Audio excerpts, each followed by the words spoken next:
Hello दोस्तों। आज का हमारा मुद्दा होगा कि आखिर शास्त्री जी की मौत आखिर नॉर्मल हार्ट अटैक से हुई थी कि जैसा कि कहा जाता है कुछ लोगों के अनुसार कि उनकी मौत जहर देकर हुई। इसी सब के बारे में जानते हैं। अब हम बात करते हैं जब उनकी मौत हुई थी। जब उनकी मौत हुई तो वो इंडिया में नहीं थे बल्कि ताशकंद में थे। तो अब हम जो भी बात करेंगे वो ताशकंद की करेंगे जब वो मौजूद थे वहाँ पे। शास्त्री जी 4 जनवरी 1966 को भारत से ताशकंद गए थे। पहले तो उनके रुकने का इंतजाम एक नोटिस सिटी होटल में था ताशकंद के, पर पता नहीं क्यों टीएन कॉल के कहने पर वो चेंज होकर एक डाचा में रख दिया। डाचा जिसे रसियन लैंग्वेज में घर लायक स्ट्रक्चर को कहा जाता है रसियन लैंग्वेज में, वहां पे रुकते हैं। वहां पे 4 बजे शास्त्री जी भारत और पाकिस्तान के बीच शांति समझौता करा के 4 बजे साइन करके एग्रीमेंट आते हैं। उसी के बाद कुछ पार्टी वगैरह होती है सबके बीच में, फिर वो जब आते हैं वापस तो उसके बाद वो अपनी फैमिली से फ़ोन पे बात करते हैं। ये टाइम होता है लगभग 10:30 का, जब अपनी फैमिली से बात करते हैं कि आखिर भारत का कैसा माहौल है, क्या चल रहा है हमारे देश में, ये सब हाल चाल लेते हैं। उसके बाद थोड़ी देर बाद उनको जो फ़ोन पे बातचीत हुई उसको लेकर कुछ वो चिंता में रहते हैं। इसी के सिलसिले में वो थोड़ा परेशान होकर अपने रूम में ही टहलने घूमने लगते हैं। उसी टाइम एक डाचा में मौजूद वीडियोग्राफर आता है जो कि उनकी फोटो वीडियो लेना चाहता है, पर उसको मना कर दिया जाता है। पर वो बाहर से ही उनकी फोटो लेने लगता है, वीडियो बनाने लगता है। उन्हीं के पास रामनाथ जो कि शास्त्री जी के पर्सनल असिस्टेंट थे उनके पास खड़े होते हैं। उनसे शास्त्री जी पानी मांगते हैं, वो पानी पीते हैं। उसके बाद उन लोगों से वो जाने को कहते हैं रूम से बाहर कि ठीक है चलो अब तुम लोग जाओ, हम थोड़ी देर रेस्ट करना चाहते हैं। वो लोग चले जाते हैं। लेकिन कुछ समय के बाद ही 12:30 बजे उनके बगल वाले रूम में वो लोग होते हैं। तभी उन लोगों को थोड़ी सी अजीब सी आवाज़ सुनाई देती है। तभी वो लोग देखते हैं अपने रूम के बाहर के शास्त्री जी अपने सीने पे हाथ रखकर खड़े हुए हैं। आखिर ऐसा क्या हो गया अब? तभी वो लोग जल्दी से दौड़कर उनको लेटाने की कोशिश करते हैं, पर उनको इतनी खांसी आती है किसी तरह उनको लेटाते हैं। तब तक एक लोग जाके डॉक्टर को बुलाते हैं।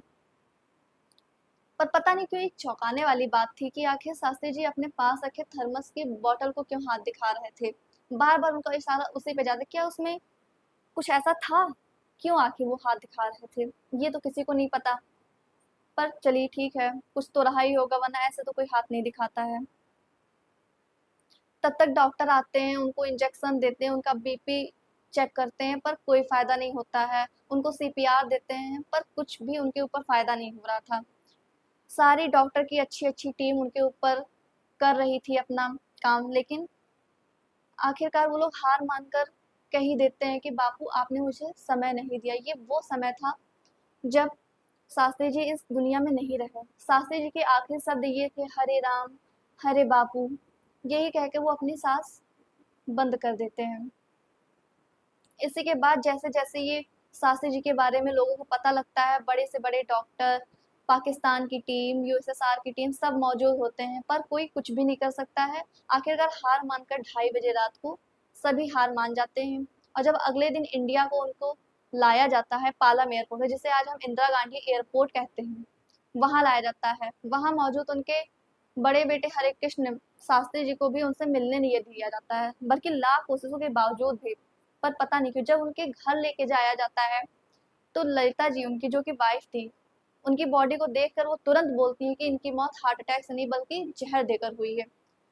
पता नहीं क्यों उनको ऐसा लगा, लेकिन लगने की बात भी है क्योंकि उनकी बॉडी शास्त्री जी की एकदम डार्क ब्लू हो गई थी, बॉडी फूल गई थी, पेट से गर्दन से और भी पार्ट से उनके ब्लड आ रहा था। सब सोच रहे थे कि आखिर ऐसा क्यों, जबकि नॉर्मली एक बॉडी तो 48 घंटे में, वो भी गर्मी के दिन में फूलती है, और वहीं शास्त्री जी की बॉडी तो 18 घंटे में ही फूल गई, और वो भी ताशकंद तो इतनी भयंकर ठंडी होने के बावजूद।